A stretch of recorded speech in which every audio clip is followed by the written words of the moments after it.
Okay, good evening. Today's topic is on clinical approach to myelopathy.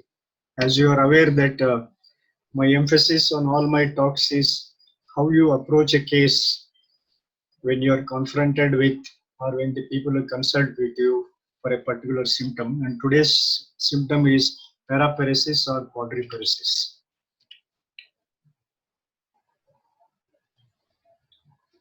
Now, the patient says, Doctor, I have difficulty in walking. Then you ask them why. I feel my legs are weak, unable to stand or walk without support. Now that word, legs are weak, that means there is a motor weakness. Now some patients, they'll come and say that I have got imbalance in walking. I feel that I may fall because I don't have that much of balance. So that it becomes a ataxia. When they specifically say about weak, that means it is a motor weakness. Well, the legs are meant for walking, sometimes running, and maybe once in a way to pick somebody else. So what we have to check is the functioning of the legs. Now, the difficulty in walking can be due to 4 different conditions. One is the motor weakness, or it may be stiffness of limbs or incoordination, ataxia, and sometimes it is a phobic disorder, which we keep seeing fairly frequently in my OPD. Patients say that they have got imbalance, they can't walk, but they have never fallen, even though the imbalance is for 6 months and it is a totally subjective imbalance. So we call it as a phobic disorder or anxiety. Please remember that it's fairly common in senior citizens. Now we are now dealing with a person who says he has got weakness. So that means either it is a motor weakness is due to upper motor neuron, lower motor neuron, neuromuscular junction or muscle. The entire thing can give rise to motor weakness. But today's talk is for the upper and lower motor neuron. In the next class, I will be dealing with the neuromuscular and muscle disease. So for the motor movement, it should start from upper motor neuron, frontal area motor cortex, comes down the spinal cord, that is the upper motor neuron, and ends in the anterneuron cell of the spinal cord. From there, you will see the lower motor neuron innervating the muscle. So the motor weakness can be anywhere in the upper motor neuron from frontal cortex to the spinal cord, or the lower motor neuron up to the neuromuscular junction. Neuromuscular junction and muscle disorders causing motor weakness will deal in the next class.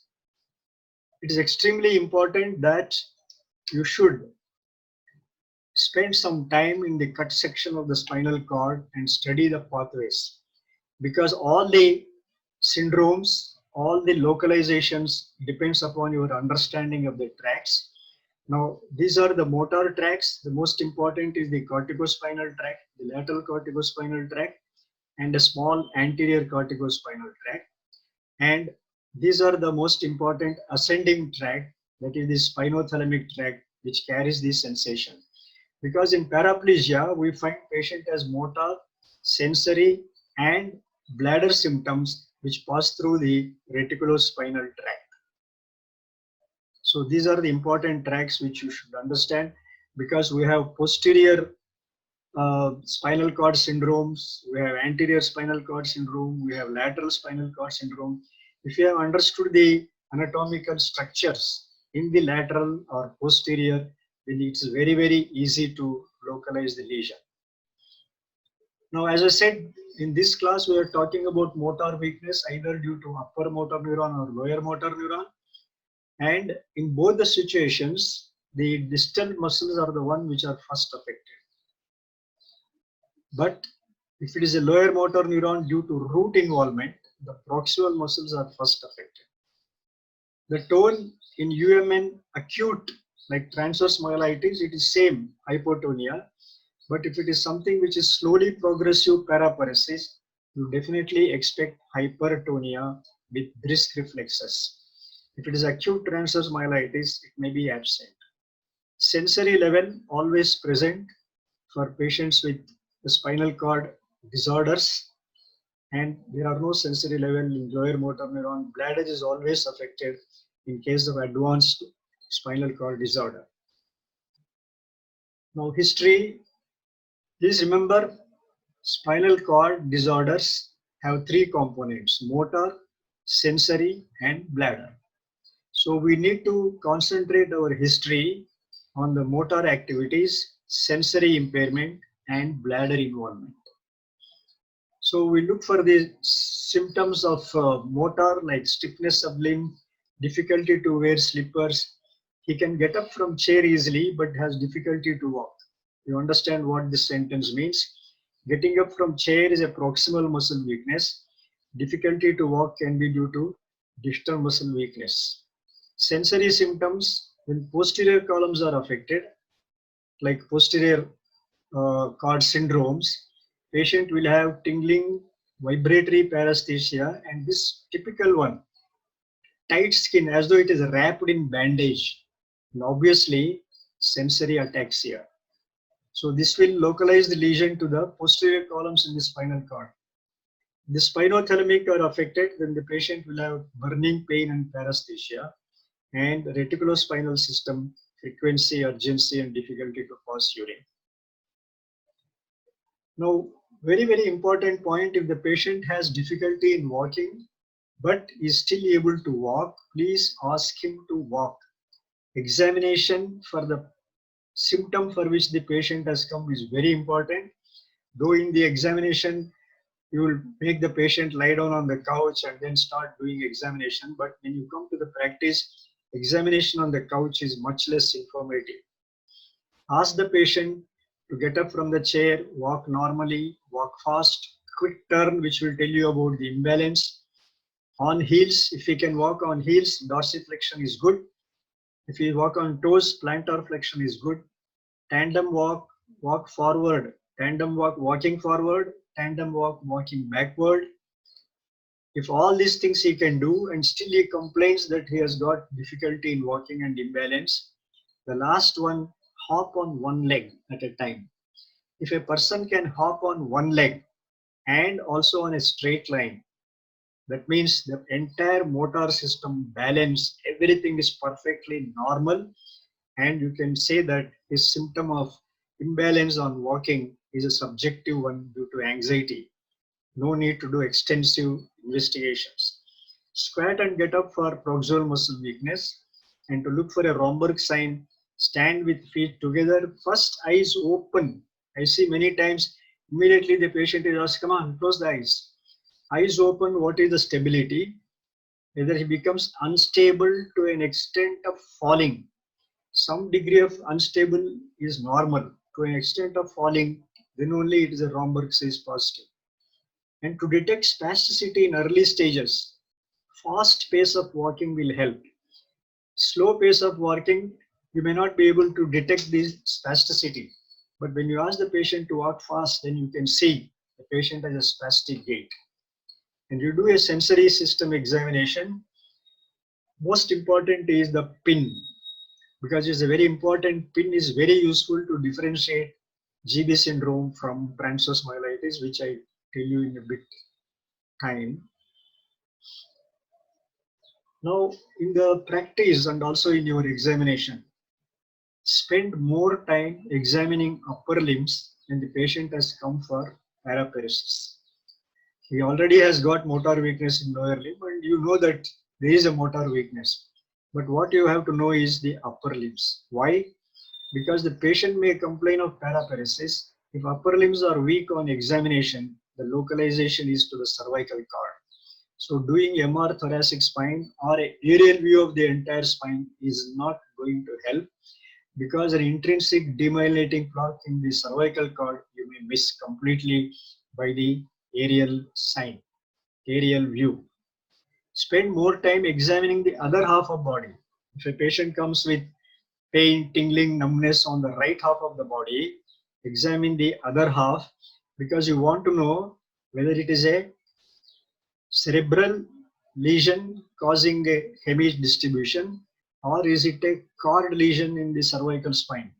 Patient has problem in one half, Examination shows the other half also has got some signs. Then you have to chase cervical cord lesion. Examine for the lower cranial nerves. When the patient has all four limbs affected, like quadriplegia, you want to know whether you should chase high cervical cord or intracranial lower brainstem. You see, one requires MR cervical spine, another requires MR brain with the posterior fossa. So these are the points which you should look for when you are examining a patient, either in the examination or in your clinic. There are some points to localize a patient who has quadriplegia. If he has a cervical root pain, patient with spondylotic myelopathy, they may have root pain over C6 or C7, then it shows that we are dealing with a cervical lesion. Even though it is a quadriplegia, it is nothing to do with the lower brainstem. Spine tenderness, deformity, biceps is present, triceps is absent. This is a common localization for spondylotic myelopathy. Carefully look for biceps, normal power and normal reflex. Triceps is weak. Majority of the times we all live for khana pina. So we do only the biceps. We hardly use the triceps except for hitting somebody. So the weakness of triceps will not be presented by the patient. You will have to elicit this. Patient has a weak triceps with C7 absent reflex. Then you know that it is a C7 localization. Sensory level, of course, is very important. In thoracic, where patient come for paraplegia, carefully look for gibbous, spine tenderness, root pain along the abdominal transverse lesion in the thorax or abdomen, and a very important sensory level. These are the localization point.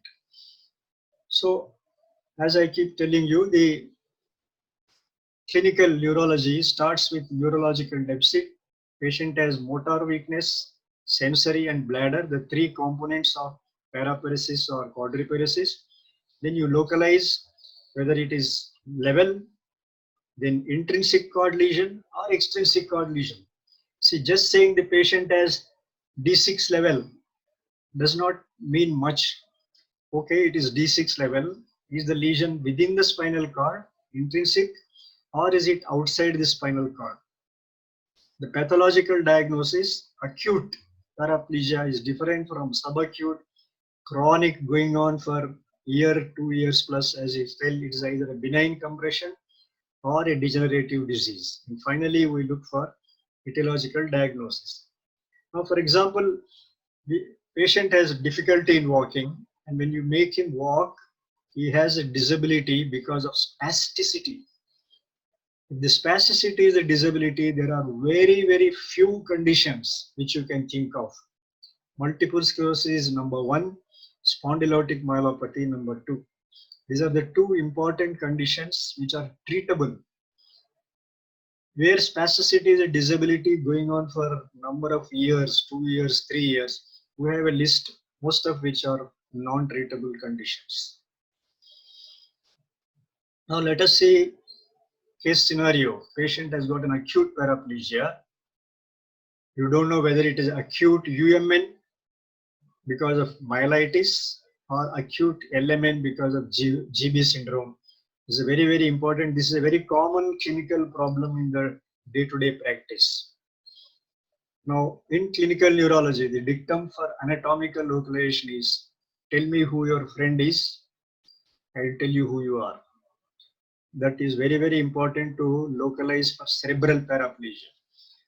All the time I have been talking to you for paraplegia, thoracic paraplegia, cervical to start off, and then it may become quadriplegia.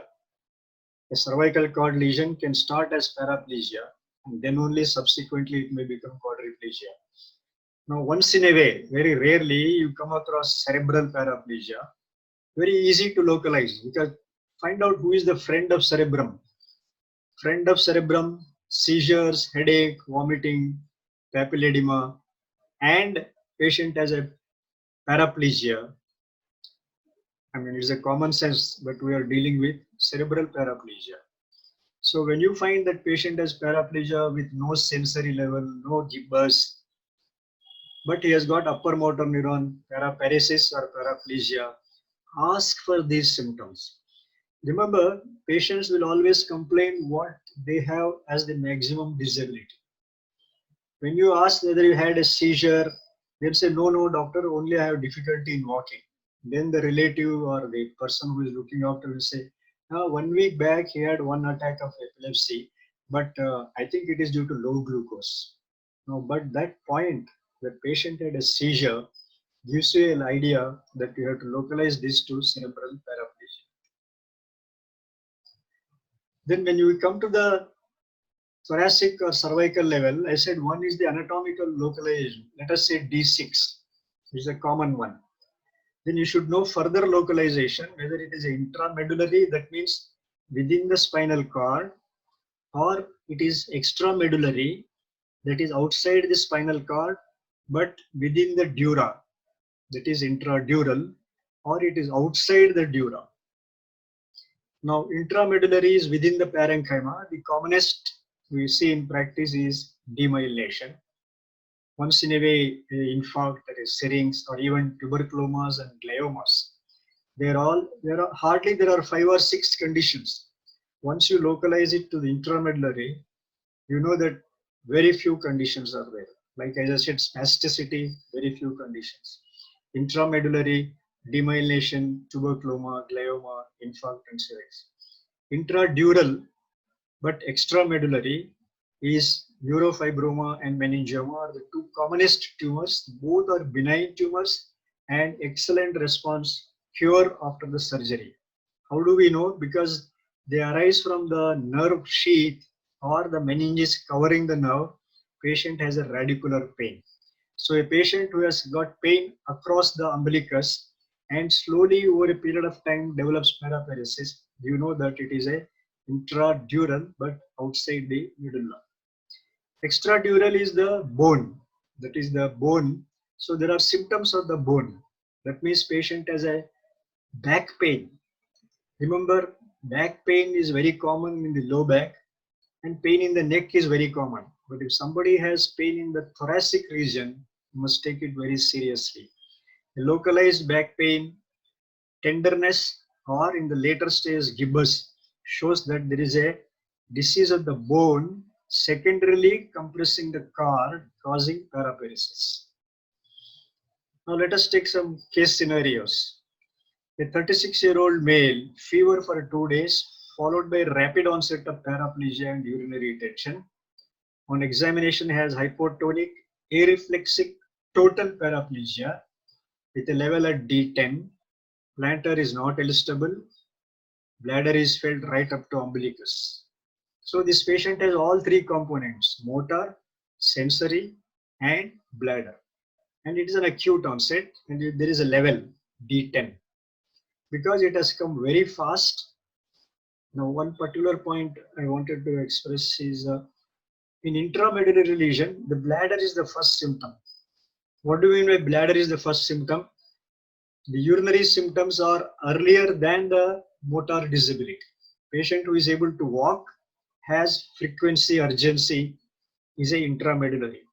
Patient who has lot of difficulty to walk and then he develops urinary bladder symptoms, then it is a extramedullary lesion. Now here is a patient who has developed all 3 components within a matter of few hours. So what is the neurological deficit? Patient has got flaccid areflexic paraplegia. So is it a UMN paraplegia or it is a GB syndrome? I can tell you this is a common differential diagnosis and the only thing which can differentiate is the sensory level. What I keep saying in my class, power of PIN. The PIN will differentiate GB syndrome from transverse myelitis because in GB syndrome, it is almost pure motor paraplegia or only the distal sensory is affected. Whereas if a patient has total paraplegia, bladder is involved, there must be a sensory level which will tell you that it is a spinal cord intrinsic cord lesion. Another important point is complete paraplegia. A total paraplegia occurs in transverse myelitis, which has a almost no risk of relapse. It is a monophasic illness. Patients with what is called as a multiple sclerosis, isolated syndrome, clinically isolated syndrome, or first episode of paraparesis. If it is a partial it is a paraparesis, not a total paraplegia, it may be a multiple sclerosis demyelination, which means the patient is likely to recur. So very paradox. Total paraplegia, better recovery and no relapse. Mild paraparesis, better recover, but relapses are common. Now, how do you differentiate? The difference between GB syndrome and transverse myelitis, I told you the power of pin. How do you differentiate transverse myelitis from the first episode of multiple sclerosis? Because this is a worrying diagnosis, whereas this is a monophasic illness. Both of them come for sensory, motor, and bladder. But in MS, the patient may have mild paraparesis. Maybe it doesn't have bladder involvement. But in transverse myelitis, almost always all three components are there. MR scan will tell you the difference. There is edematous cord because myelitis is an inflammation. So there is an edema of the cord, whereas in multiple sclerosis is a demyelinating disease. So you will find a demyelinating plaques. When you see a demyelinating plaques in the thoracic cord, you should do a brain MR, which will show again demyelinating plaques. CSF will show both. And of course, CSF shows oligochronal bands in MS, on which basis we make a diagnosis of MS. Now, this is a thoracic MR. It shows a lot. Cord is so edematous. You can see in the anterior posterior view. Whereas in intramedullary lesion of demyelination, you see a very small lesion. See, that is why you don't see total dense paraplegias in demyelination because the lesion is small. Now, transverse myelitis, we have made a diagnosis. What are the transverse section, the entire intrinsic cord lesion. This is a typical of transverse myelitis. So we do a CSF or gram stain to, most often it is due to post or para-infectious due to viral infection. There will be a viral infection followed a few days later, but we look for all the possible viral infections. Most often we draw a blank. Treatment, as I said, Gangajal, IV methylprednisolone 1 gram daily for 5 days, followed by physiotherapy, and they improve well. Look at the case scenario number 2. Patient of diabetes, 15 years, tingling numbness of feet. That means he has peripheral sensory neuropathy and has got progressive difficulty in walking. Common sense says that it must be because of peripheral neuropathy with sensory ataxia. And that's what has been told to him. And to rule out any other problem, a lumbar spine MR scan was done, which was non-contributory. And nerve conduction confirmed the patient has neuropathy, and he was told that you have difficulty in walking due to diabetic sensory neuropathy. Fine. But examination shows spastic ataxic gait. Spastic. Now, how can diabetic neuropathy have spastic? So that is where the clinical neurology comes into picture. So here, the spastic ataxic gait, vibration sense was lost up to anterior superior spine, localization thoracic cord, and you see MR thoracic spine, there is a canal stenosis, operated and excellent recovery. Nerve conduction is abnormal because he is diabetic. See, look at the space for the cord, and then there is such a great narrowing here. So this is where the thoracic cord at D8-9 was compressed, and so he had a difficulty in walking, not due to neuropathy but spastic. Extradural, outside the dura is the bone. Most of the time it is a TB or metastasis. As I already told you, intradural neurofibroma. Now this is a patient with a tubercle spine. You can see the prevertebral abscess and collapse of the vertebra. Look at this abscess here, prevertebral abscess, which is responsible for the paraplegia. The bone is destroyed, the vertebra with an abscess here. This is another extradural one where there is an abscess outside the dura, but there is a pyogenic abscess. This is an intradural, a patient who has got a neurofibroma. intradural. Intramedullary, as I said, early bladder when motor weakness is not there. Intramedullary lesions usually cause sacral sparing, but even though there is a level at D10, if you look at the sacral area, they are sparing because intramedullary tumors, whatever lesion is there in the central part of the cord, only in the central cord when the fibers cross, so that part will be affected. And so the patient has got a dissociated or suspended sensory loss with sacral sparing. Remember, early bladder means intramedullary lesion, demyelination, glioma, or tuberculoma. One of the intramedullary lesions of a chronic nature is a syringomyelia. Can you see these syrinx? There is no spinal cord here. This is a cavity of the syrinx. But obviously, it's a slow progressive disease. This is a long intramedullary demyelination lesion, which comes in NMO, which I'm going to talk now. So this gives you an idea. A multiple sclerosis can be posterior column having only sensory ataxia, or it can affect the lateral columns, or it can affect the anterior horn ischemia, anterior spinal artery thrombosis, vitamin B12 deficiency, again posterior column, anterior horn cell already said here. So transverse myelitis is entire spinal cord is affected. Now, what are the investigations? We have seen a patient who has got a paraplegia. We have localized it. We have said it is a D6 intrinsic cord or extrinsic cord. Now, how do we go about it? Investigation for confirming the anatomical localization. Obviously, it is a MR spine. If you have localized it to cervical, MR cervical or MR thoracic. The second most important investigation is the CSF. Remember, for anatomical localization, a dedicated MRI spine. If it is cervical, you must ask for MRI cervical spine. If it is a D6 lesion, you should ask for MR thoracic spine, area of interest D6. Having an aerial view like this will not be of any import, will not give you any information. Small tumors and intrinsic small demyelinating plaques will not be seen on aerial view.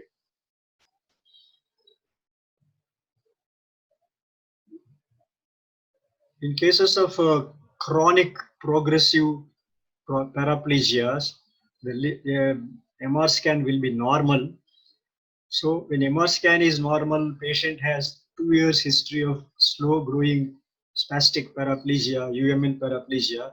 You should think of all these conditions, which are more of a diagnostic purpose, but as far as the patient is concerned, we will not be able to help except by symptomatic management. But in case MRI spine shows a demyelination, then you should also ask for MRI brain, optic nerve, plane and contrast, and also evoked potentials, brainstem and evoked potentials of VER, brainstem auditory potentials. Why you should do all this? To know whether myelopathy is isolated or is it part of MS or NMO. So we make a diagnosis of transverse myelitis, query demyelination. We look for MR scan. It shows a small demyelinating plaque. Then you have to send back the patient to the imaging and ask for all these things, plane and contrast, because the prognosis and the future treatment depends on this. Then we also do a CSF, which will show an inflammatory response. And the most important marker for MS is oligoclonal bands. You must send serum and CSF for oligoclonal bands. Many times people just send CSF. What we want to know is the oligoclonal bands are produced within the meninges. So how do we know that? The serum levels are this much, whereas the CSF levels are much higher. Then we know that it is locally produced diagnostic of multiple sclerosis. And depending upon what the diagnosis is, this is a routine appearance, protein, sugar, cells, and the 3 stains, grams, Z in India Inc. And proteins are increased in infective and inflammatory, like MS, NMO, transverse myelitis. Cells are increased when it is infective, like bacterial, like tuberculosis. Demyelination, glucose is normal, reduced if there is a bacterial infection. Then we should look for CSF being normal, maybe in other types of causes. So what do we conclude now? Paraplegia, diagnosis acute myelopathy, you do an MR scan, first investigation. If there is a compressive, refer to surgeon. If it is a non-compressive, look at the MRI. Is it an intrinsic lesion? We have told you what are the causes. Extrinsic lesions are all compressive pathology, we go for surgery. For intrinsic lesion, you do a CSF, whether it is a demyelination or transverse myelitis. If it is abnormal, these are various causes. If it is normal, it is likely to be vascular or paraneoplastic. If you find the patient has a acute myelopathy, we're talking of acute myelopathy with a normal MR scan and a normal CSF, check your diagnosis, maybe GB syndrome or myasthenia. There is always, for students, they want to know what is the, how do you localize between conus, which is the end of the spinal cord, versus cauda equina, which is a lower motor neuron. This is the conus medullaris, the tip of the spinal cord, as against the roots, which are lower motor neuron. Mind you, in clinical practice, there may be a tumor here, which is pressing both on the roots as well as the tip of the spinal cord. We don't get such compartmentalization. But anyway, conus is still spinal cord, and you will not get pain, whereas the roots, the cauda is the root, the severe pain, asymmetric radicular pain. Motor findings are not that severe because the roots are affected, the total wasting and asymmetric paralysis. Fibrillary twitchings are rare. Here there is a lower motor neuron. In other words, you see more upper motor neuron and more of a lower motor neuron in cauda equina. Sphincter disturbances are early because it is a intrinsic cord lesion, whereas sphincter disturbances are late because it is outside the cord. Pathological diagnosis, we have to see whether it is acute or subacute or chronic. Just to recollect a few more points before we move on to the demyelinating disease. A type of lesion, complete lesion is trauma, acute necrotizing myelitis. Half the lesion is multiple sclerosis. Anterior cord syndrome is anterior spinal artery occlusion, very rare. Posterior cord, B12, very important, eminently treatable and fairly common. Central cord lesions or settings are again demyelination. Conus and cauda is usually due to viral, sometimes due to compression. So go back to the structure, we'll be able to find other things like. Now, subacute progressive myelopathy, where MR is normal, think of a treatable condition, B12 myelopathy. Now, what does B12 myelopathy come to? Subacute progressive spastic ataxic gait, because there is a posterior column and lateral column involvement. Sensory is like neuropathy, and MRI may be normal or it will show posterior column hyperintensity. MRI scan may show posterior column hyperintensity.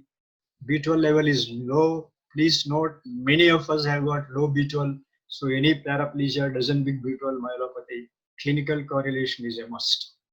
This is called as a subacute combined degeneration. Look at the demyelination in B12 in the posterior columns. Anterior spinal artery syndrome. A 60-year-old male, totally normal, having breakfast. When he tried to get up, he found he could not get up because of the abrupt onset of weakness of both lower limbs. Abrupt is traumatic or vascular. So because there is an abrupt onset, probably it is vascular. When you examine the patient, interestingly, anterior spinal artery supplies the anterior part and a little bit of lateral part. What is important is the posterior columns are totally spared. So there is a preserved vibration and position sense with a total paraplegia and loss of pain and temperature. You know the diagnosis, that it is only the anterior part which is affected. Abrupt onset. So diagnosis quick, anterior spinal artery. Spondylotic myelopathy. Oftentimes patients come to us with a reference whether this is spondylotic myelopathy. Spondylotic myelopathy is ataxic spastic ataxic gait. Very important because in both of them are motor neuron disease and spondylotic myelopathy are slow progressive disease, and the gait disturbance is due to spasticity in motor neuron disease and due to combination of spastic and ataxia. So how do you make out the diagnosis? Not by MR scan, because MR scan again, this sort of a lesion is seen in many normal asymptomatic patients. So don't base a diagnosis on MR scan. Look for ataxia, posterior column. So in a patient where MND versus spondylotic myelopathy, all you have to do is look for ataxia. Patient has posterior column dysfunction, loss of vibration, position, and Romberg's positive. Obviously, these sensory findings will not occur in motor neuron disease, which is a pure 24-carat motor neuron disease. Clinical, again, this is a clinical diagnosis because you cannot make out from the MR scan. I think I'll just skip this. We'll go to the, because we're talking about the paraplegia, two common acute causes of paraplegia are in the whole number of cases of paraplegia. If you remove the tumors and compressions, among the non-compressive myelopathies, commonest transverse myelitis, next commonest is a demyelinating disease. Now it's very important to differentiate between the two. As I said, transverse myelitis is total paraplegia and a monophasic illness. Now let me concentrate in the next 20 minutes on the demyelinating disorders. Acute ADEM, acute demyelinating encephalomyelopathy, multiple sclerosis, the commonest, NMO and NMOSD. As the name suggests, there is a myelopathy, there is an encephalopathy. So patient has symptoms of myelopathy, symptoms of cerebral symptoms, very common in children. It is an acute onset, evolves over a period of days, usually due to post-viral monophasic illness and treatment, Gangajal, steroids. Now we come to multiple sclerosis. Multiple sclerosis, so multiple anatomical sites, which are the sites optic nerve, brainstem, spinal cord, and brain, and multiple timings. 1 year ago, optic neuritis, 6 months ago, brainstem, and last 1 week, spinal cord. So multiple timings and multiple sites. That is how the word multiple sclerosis. Sclerosis is after the demyelination, whatever the scar is left, that is sclerosed. You can go through the book and find out the criteria for diagnosis. McDonald criteria started in 2010. It went on revising several times, and the latest revision is 2017. The types of MS is number one, clinically isolated syndrome. The first episode is a isolated. We don't have past history. That is where the difference between transverse myelitis and MS comes. Clinically isolated syndrome. The commonest is relapsing remitting. As I said, 1 year ago optic nerves, then brainstem 6 months, and now spinal cord. This is the commonest. Secondary progressive, that means after several episodes of RRMS, there is a continuously progressive disease, secondary progressive. Very rarely, it can be primary progressive without relapsing remitting. Right from the word go, it is progressive. It is an acquired idiopathic inflammatory demyelinating disorder where the myelin sheath is damaged. We don't know the cause. Probably it is triggered by viral infection. Nowadays they say it may be due to low vitamin D. What are the symptoms? Which I already told you the symptoms: optic neuritis, brainstem demyelination with internuclear ophthalmoplegia, ataxia, spinal cord paraparesis, and brain cognitive impairment. So those are the various symptoms. One of the important symptom which many of us overlook is the fatigue part in a patient with MS, which occurs in 70% of cases. And here we give amantadine hydrochloride, which is useful for fatigue in patients with MS. Of course, depression is very common, antidepressants. So this way I've already told you, multiple sclerosis. We do all these investigations. The final diagnosis is the biological marker oligoclonal bands. So this is a small demyelinating plaque, and then you see various demyelinating lesions in the brain, periventricular, so many demyelinating plaques here, which will tell us that it is a multiple sclerosis. Now, how do you differentiate between the two? I think I've already told you while we were discussing about transverse myelitis.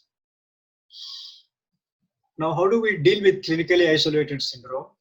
Why do we say it is clinically isolated syndrome? Yeah, they come for paraparesis, but our brain shows demyelinating lesions, even though it is a paraparesis. CSF is positive, so this becomes clinically isolated syndrome. Now, how do we manage acute episode? Steroids. The chances of new clinical or MRI activity is 60 to 70% within 6 months and 80 to 90% within 2 years. See, earlier we never used to start them on disease modifying therapy, but now we have started instituting disease modifying therapy because of the long-term follow-up and recurrence. MRI brain shows sometimes what we call as a black holes. These are black holes or axonal death showing the old lesions. Optic neuritis, like any other optic neuritis, patient has pain behind the eye and loss of vision. Most cases of optic neuritis are retrobulbar. That is why we keep saying patient sees nothing because he has got neuritis.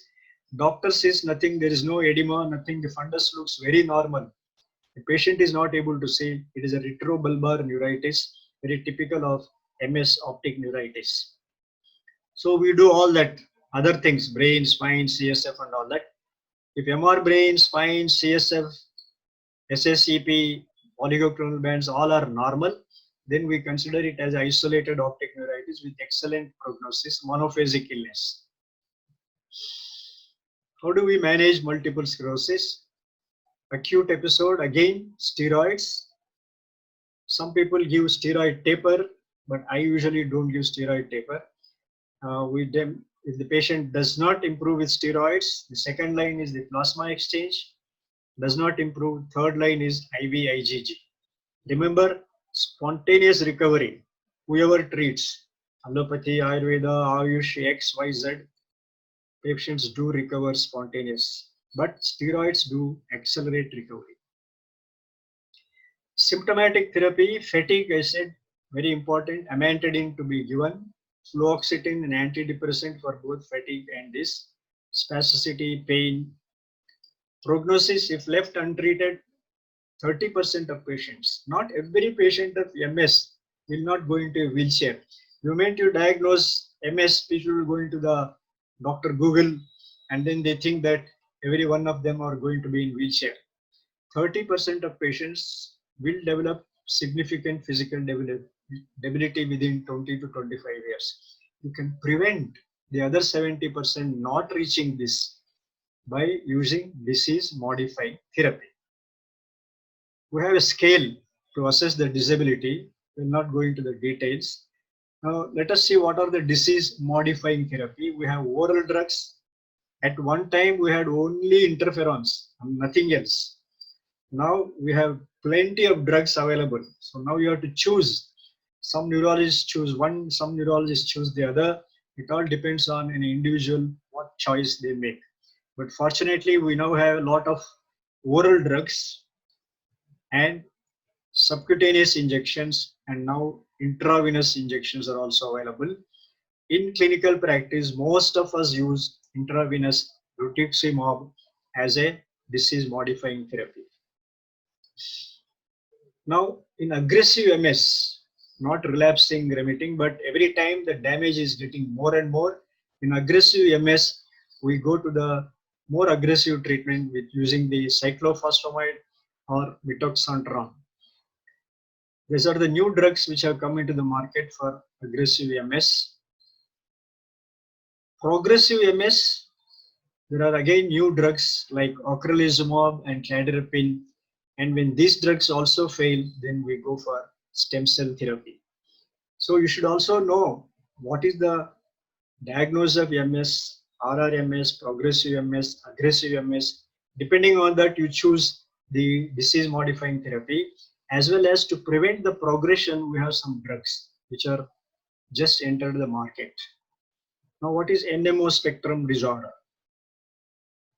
Now, how do you say in olden days, optic neuritis means, is it optic neuritis? Is it MS optic neuritis? Then we started looking into a special condition called as NMO, which can also cause optic neuritis. So now when there is optic neuritis, is it optic neuritis standalone, part of MS, or NMO? Why? Each one of them have got different treatment and different modalities. Now, how do you diagnose NMO? Optic neuritis is often bilateral and involves optic chiasma in MR scan. So if you see a demyelination in the optic chiasma, most often the diagnosis is NMO. Acute myelitis, usually it is a devastating paralysis, complete paralysis, whereas in MS it is partial. More important, you will find a long segment lesion. That means more than 3 vertebral segments lesion, whereas in MS you find only a small lesion. You see the long segment lesion. Brain MRI is usually normal, and of course the final conclusion is NMO, NMO IgG, aquaporin antibody is positive. So these are very typical clinical symptoms. Severe optic neuritis, severe cord involvement, MR scan shows chiasma involvement, longitudinal segment. What is NMO spectrum? Autoimmune disorder. There is axonal damage in addition to demyelination. That's why NMO is more serious than MS. Now, to differentiate optic nerve, spinal cord, NMO positive, it is NMO. Optic nerve, spinal cord, NMO negative. You had said, okay, NMO negative, close. Then they found out there is another antibody, that is MOG antibody. So previously only MS, oligoclonal. Then they found out NMO IgG. Now they have found out MOG. So it goes on increasing. So whoever is negative for NMO, you test for MOG. So that is a NMO-SD, MOG type. Now there are people with NMO positive, but brain shows some demyelinating plaque. Now that also is a NMO spectrum disorder. Pure NMO does not cause brain demyelination. So pure NMO positive with brain involvement is NMO-SD. So more than 70% of NMO-SD patient, they are positive for NMO-IgG or anti-aquaporin antibody. In people who test negative, up to a third, 30% are MOG positive. And some people, of course, both of them are negative. Then maybe in course of time, another antibody will come in. So MOG antibody disease is not a part of NMO spectrum. Diagnosis because of detection of MOG antibody. Very important. There is one special condition called as NMO-SD. In NMO-SD rather, area postrema syndrome, where in the floor of the fourth ventricle, there is a demyelinating plaque in the place where there is a vomiting center. In the place where there is a vomiting center is extremely rare. The patient has unexplained hiccups, nausea, vomiting. Whenever there is a nausea, vomiting, we concentrate on gastrointestinal tract very naturally. Patient continues to have nausea, vomiting, hiccup, nausea, vomiting, hiccup. The gastroenterologist has given up. You may do an MR scan, plain and contrast, look for a demyelinating lesion in the floor of fourth ventricle, which is a postrema. So then, like any other demyelinating, Gangajal, steroid, everything gets cured. Another important point in NMO-SD, NMO or NMO-SD, we all give steroids, we give plasma exchange. IV IgG is not useful. So when you see a transverse myelitis or optic neuritis, you should make a difference between MS and NMO. Because in MS, steroid, plex and IV IgG. In NMO, only steroid and plex. IV IgG is not useful. It may even worsen. How do we prevent further relapses? we use immunosuppressive drugs. See, in MS, we were using immunomodulation drug. Here, it is a different one because it is a humoral immune system, whereas in multiple sclerosis, it is a cell-mediated disorder. Because the pathogenesis is different, we use immunosuppressive drugs like mycophenolate. Back to rituximab has become now number 2 Gangajan in neurology practice. So mycophenolate, rituximab, azathioprine. So I have already told you the differences between MS and NMO. MS is young, NMO a little older. Both are polyphasic. Sometimes NMO may be monophasic. Brain is almost always involved. Here, NMO-SD it is involved, but NMO it is not. Long segment lesion is present.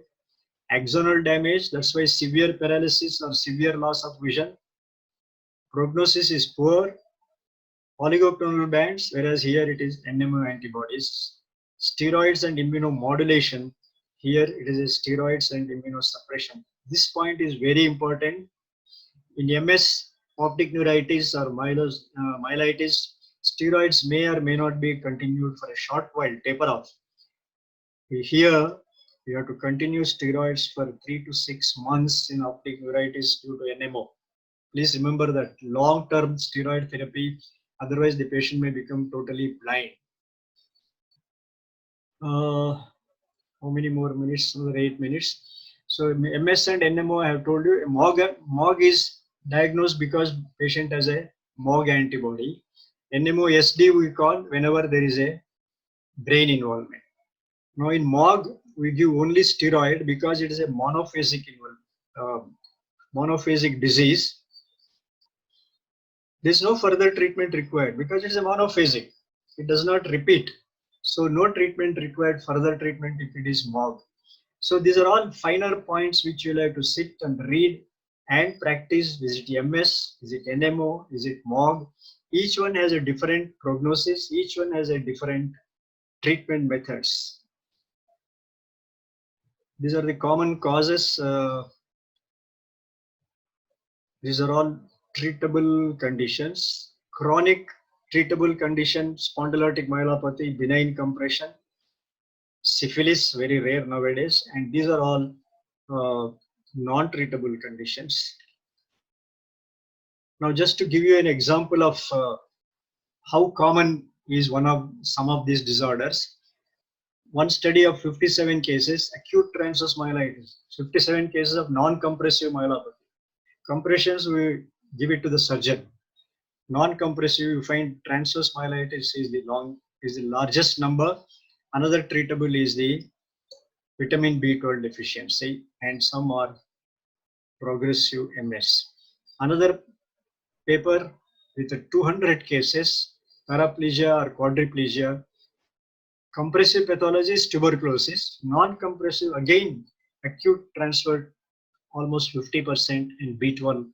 So I think B12 should be thought of in all patients where you don't get a proper diagnosis. No harm in giving B12, and maybe the general practitioners are more intelligent than us because for everything they give B12, and maybe these patients improve because they had B12 myelopathy without necessarily undergoing all the high cost investigations because they can't afford it. One more study which shows the patient has 30% transverse myelitis and 20% demyelination, and still no cause in about 28%. So what is the conclusion? A proper and methodical clinical approach will help to make an appropriate diagnosis leading to an appropriate investigation.